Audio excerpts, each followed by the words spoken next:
Hello and welcome back to the channel. In today's video, I am listing items that I had previously photographed to sell on eBay.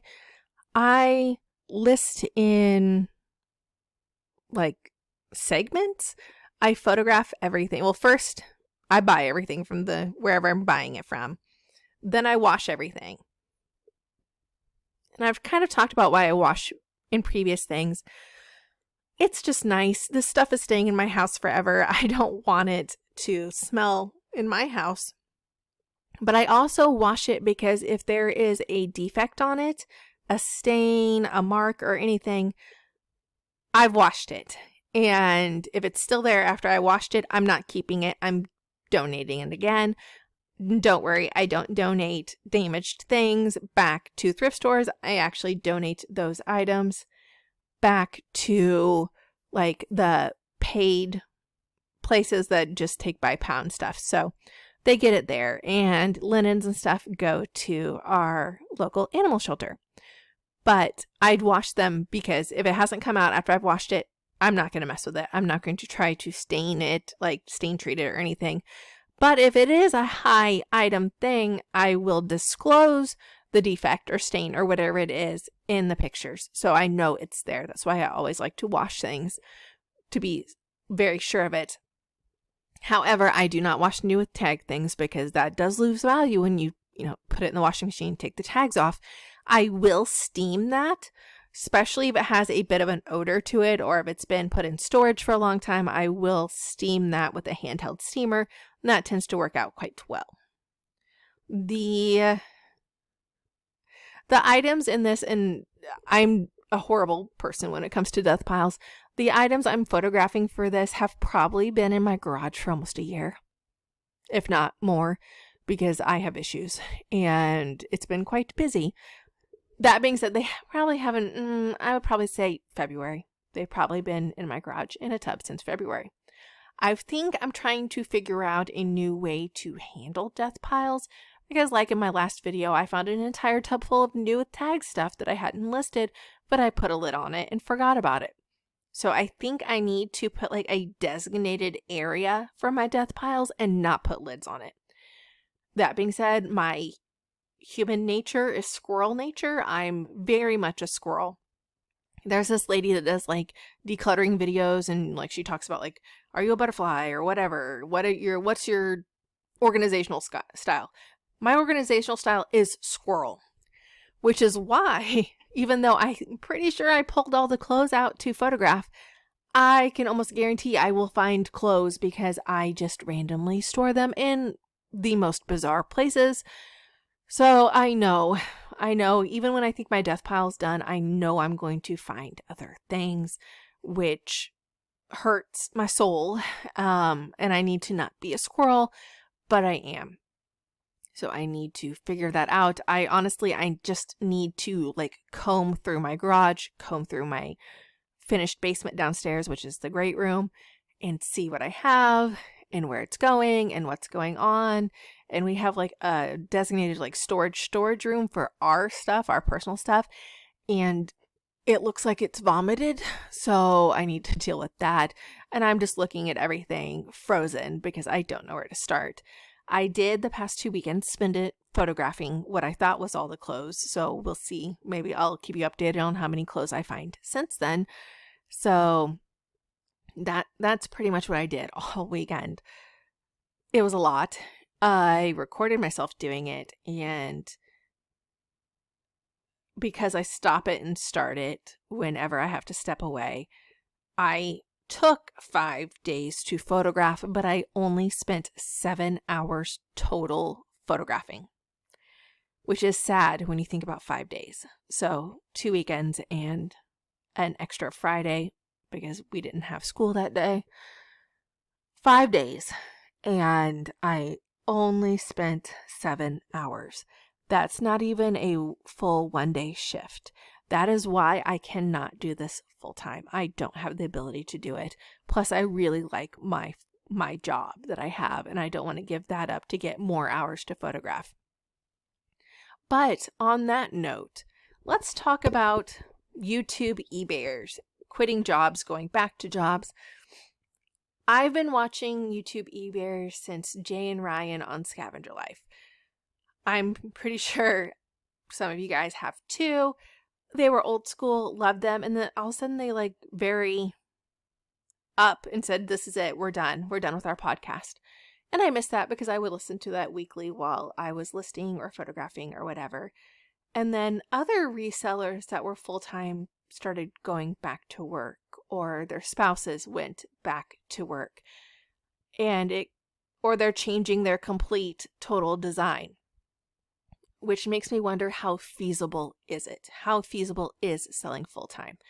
I never ever had I'm going to quit my job and sell full-time. I had my job is going to get downsized and I may not have it in a month. So what could I do to close the gap?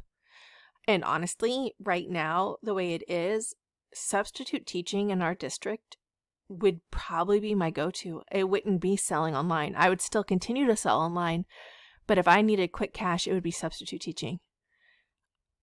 Now, I know a lot of people don't have that ability. My background is in education. I have my master's degree. I can just step into substitute teaching and get paid fairly well.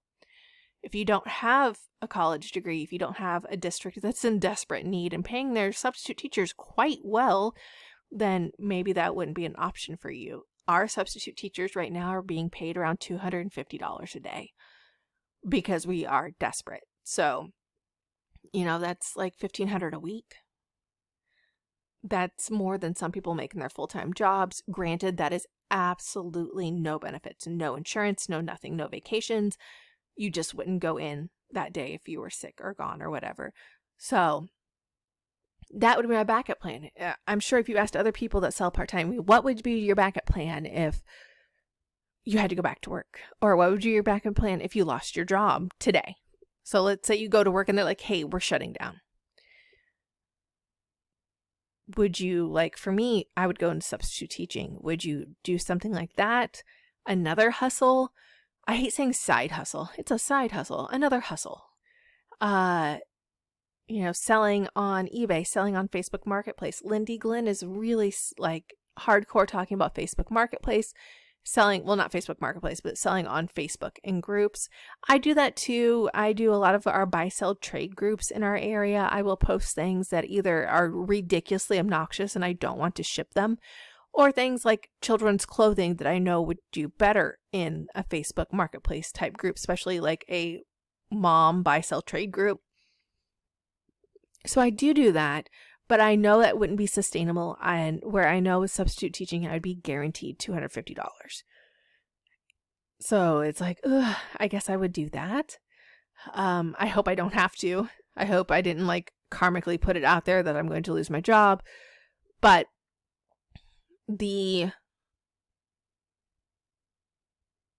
some of the resellers are like, hey, look at us go full time. Hey, this is how to go full time. That had courses and YouTube channels and everything talking about how amazing it was to go full time, aren't anymore, which kind of is like, maybe that's not a good option. Maybe they know something we don't know. Maybe the market is tanking. I have no idea. I will say I haven't noticed a difference. We've been selling since, my husband and I were joking about it, we've been selling since we were in college in 2004. So we've been almost selling for 20 years, which is terrifying. And I don't really notice a difference. The biggest difference that I noticed that increased our sales by a lot was the use of a credit card, was the use of PayPal. Before then, we were taking money orders and stuff like that. And so that was a hassle. People weren't buying as much on eBay because of money orders and having to pay that way. When PayPal started, then there was an increase in sales because you could pay through PayPal. And I even saw a bit of a bump when eBay started taking credit cards because some people didn't want a PayPal account. Some people wanted just to be able to pay with a credit card. I will say, my mom started buying more when you could pay with a credit card. Granted, she has a PayPal account, but some people don't want to get a PayPal account and have one more account to worry about. So that, and we as sellers, was easier once PayPal happened, honestly, to get our payments, and to do refunds became a lot easier too. where you're not just getting a money order, which just thinking about that is insane that we used to be able to get money orders. And our listings didn't have pictures. They just had the description, which again, crazy when you think about it, because now we can have 24 pictures, which is amazing. I love that we can have 24 pictures. I noticed a difference. This is the first time I've photographed since they've upped the picture count, which again is telling you how much I haven't done anything. And I took so many more pictures because I knew I could have 24 pictures. And honestly, I think eBay is favoring listings with more pictures. I don't think you have to have the full 25, but I think the closer you get to 12, the more eBay is favoring your listings in the algorithm, the more they're getting hit by buyers in the algorithm. So I try to get 12 at least. I've been capping out at 24 on some, especially my slides. Anytime I'm listing vintage slides, I am capping out at 24 pictures because they're so intricate. And a lot of times I'm like, yeah, here's a picture of the whole like deck of them. Please, you're gonna have to zoom in because I don't have the ability to list that many pictures. And I think you can put 2 videos too. Again, I tend to stay away from electronic stuff, but if I was listing anything with electronics or motion or light or anything, I would do videos of it too, just so the buyer has a more complete look. And I honestly think buyers are less likely to come back and say this didn't work, whether it be scammy or not, if there's a video. Now, I am saying most people are going back to their full-time jobs, except for the NC Picker, which I want to say his new YouTube channel is ADH Dave. I'm not 100%, but he quit his full-time job to resell full-time on eBay, whatnot, Mercari. He did like a really big video not too long ago, like breaking everything down and how he quit his full-time job to do this, to have more time or whatever. I don't remember. It was like he capped out. He was at the ceiling of his very, very well-paying full-time job.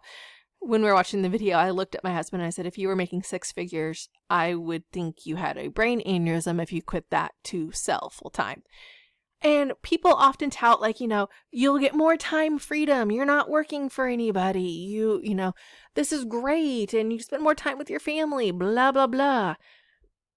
The amount of time that he said he was doing to make this money, and he was making more on YouTube than he was on eBay when he made this video, but he's like, this is where I can increase my profits. This is where I can do this. This is where I just need to list more. I just need to do more.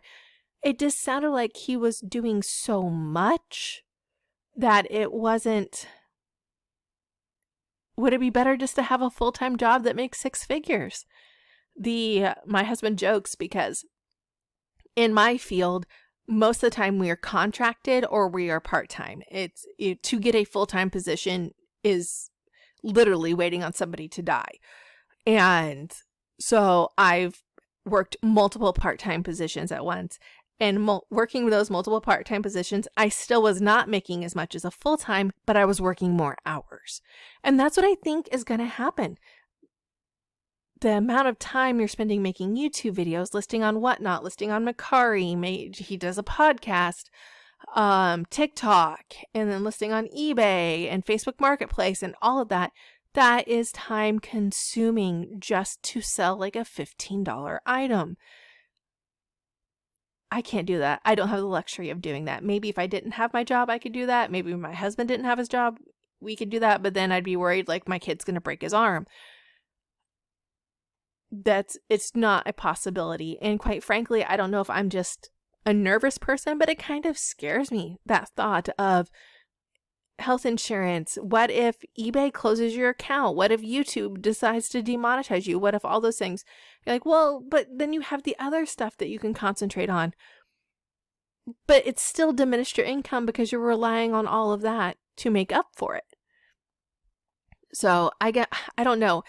I think if you were a partnership or a couple living together in the United States, married, so you can benefit from insurance, like maybe I would quit my job and do full time, but my husband carries the insurance and is the primary breadwinner. Maybe I would do that, but honestly, it's too capricious. I can't count on it Granted, I can't count on my job anyway because I'm a contract employee, but that's kind of where I'm coming from. It's a lot of work for what I would consider considerably less payout. So, thanks for listening to my rant today. Please like and subscribe and have a wonderful day.